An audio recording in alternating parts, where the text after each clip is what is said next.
நண்பர்களே, இன்றைக்கி நம்ம பனையை பற்றி பார்க்கோம்.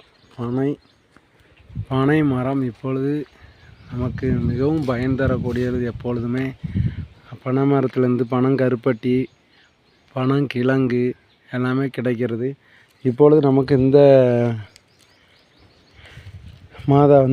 ஜனவரி, பிப்ரவரி இந்த மாதத்தில் நமக்கு பனங்கிழங்கு நல்லா கிடைக்கக்கூடியது. நாம் பனங்கிழங்கை அங்கங்கே ரோட்டோரங்களெல்லாம் பார்க்கலாம், வச்சு விற்பாங்க. அப்பொழுது நம்ம வாங்கி அதை சாப்பிடுவோம்.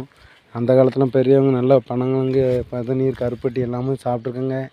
நமக்கு இப்போ இந்த பனங்கிழங்குலாம் ஒரு சீசனில் கிடைக்கக்கூடியது.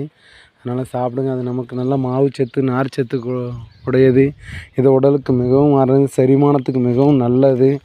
ரெண்டாவது, எலும்புகளுக்கெலாம் நல்ல ஒரு சத்துக்கு வலிமையை கொடுக்கக்கூடியது. அதனால் எங்கே பனங்கிழங்கு கிடைச்சாலும் வாங்கி சாப்பிடுங்க. நானும் எங்கே பனங்கிழங்கு கிடைச்சாலும் வாங்கி சாப்பிடுவேன். அதுமாதிரி நமக்கு சொந்தக்காரங்க, நமக்கு தெரிஞ்ச கிராமங்கள்லேயும் நம்ம கிழங்கு இருக்குது. அதனால் நீங்கள் சாப்பிடுங்க.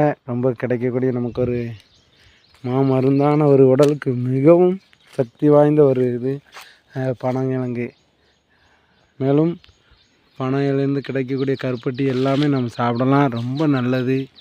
நீங்கள் சாப்பிடுங்க. நன்றி, வணக்கம்.